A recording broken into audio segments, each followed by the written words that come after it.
یہ جو ایک آیت ہے کہ یقول الکافر یا لیتنی کنت ترابا، کافر یہ کہے گا کہ کاش میں مٹی ہوتا، سبحان اللہ، کاش میں مٹی ہوتا. اس کا ایک مثبت میننگ بھی ہے، خود علل الشرائع میں جلد نمبر 1 میں لکھا ہوا ہے کہ اس کا ایک مثبت پہلو یہ ہے کہ کتنے ہی دیکھیں قرآن کی ایک آیت کے 70 باتیں ہیں اور پھر ہر آیت کے ہر باطن کے 70 باتیں ہیں. اور یہ ترجمہ بھی صحیح ہے جو مثبت پہلو کے اعتبار سے کہ علی کے چاہنے والوں کے فضائل کو دیکھ کر میدان قیامت میں کافر یہ کہہ رہا ہوگا انہیں دیکھ کر کہ کاش میں تراب ہوتا.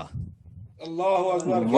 یقول الکافر یا لیتنی کنت ترابا، یہ میں حدیث سے پڑھ رہا ہوں. سبحان اللہ، سبحان کاش میں اللہ. تراب ہوتا، اس لیے کہ عباس بن ربعی نے عبداللہ ابن عباس سے پوچھا کہ رسول اللہ نے علی ابن ابی طالب کی کنیت ابو تراب کیوں قرار دی؟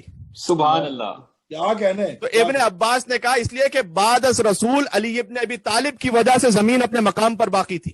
سبحان اللہ، علی حیدر، سبحان اور اللہ. ابن عباس یہ کہتے ہیں کہ قیامت کے دن جب منافقین شیعیان حیدر کرار کے مقام کو دیکھیں گے تو ابن عباس نے آیت پڑھی اور وہ کہیں گے کہ یا لیتنی کنت ترابا، کاش میں ابو تراب کا ماننے والا ہوتا.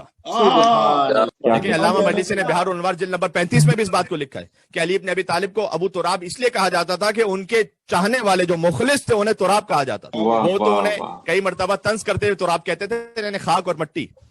لیکن اہل بیت کے چاہنے والوں کو ہمیشہ اس لقب پر فخر ہوا، بے شک. بے شک. اس لیے کہ خاک نشین ہونا انبیاء کی سنت ہے، رسول اللہ کی سنت ہے. تو شیعوں کو چونکہ تراب کہا جاتا تھا لہٰذا علی ان کے باپ کی جگہ پر ہیں.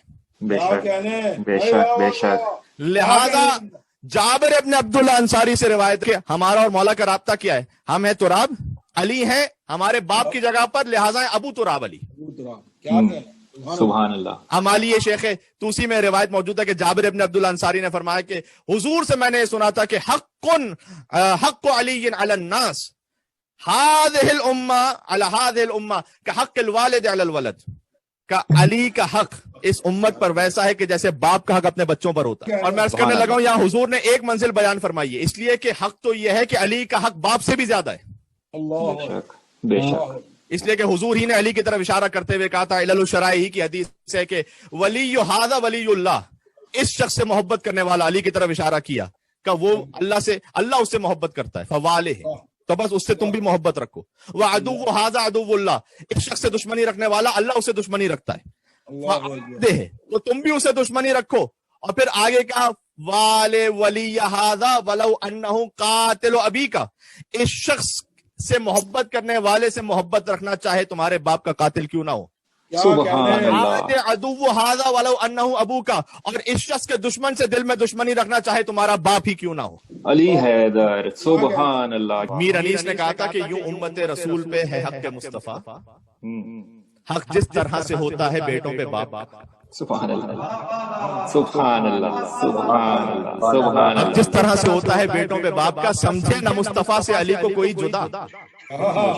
روشن ہے یہ دلیل نہیں فرق مطلقہ، روشن ہے یہ دلیل نہیں فرق مطلقہ، اس طرح سے مصطفیٰ و علی کا ظہور ہے، اس طرح سے مصطفیٰ و علی کا ظہور ہے. دو آنکھیں جس طرح سے ہیں اور ایک نور ہے. سبحان اللہ، سبحان اللہ، سبحان اللہ، سبحان اللہ. سبحان اللہ. امیر انیس نے بھی کہا کہ یہ علی و مصطفیٰ کا جو ظہور ہے وہ اس طرح سے ہے کہ دو آنکھیں ہیں لیکن نور ایک ہے. اگر آپ کی اجازت ہو تو ایک اور بند سنا دوں اسی بسم اللہ، بسم اللہ، بسم اللہ. بسم یہ اللہ. سب نے سن رکھا نا کہ مولا علی ایک رکعت سے دوسرے رکعت پر قرآن ختم کر لیتے تھے.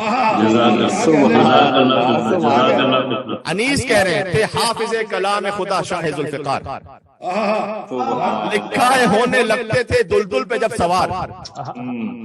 بھائی دے کر رکاب میں قدم پاک کو قرار، قرآن شروع کرتا تھا وہ شیر کردگار. سبحان اللہ.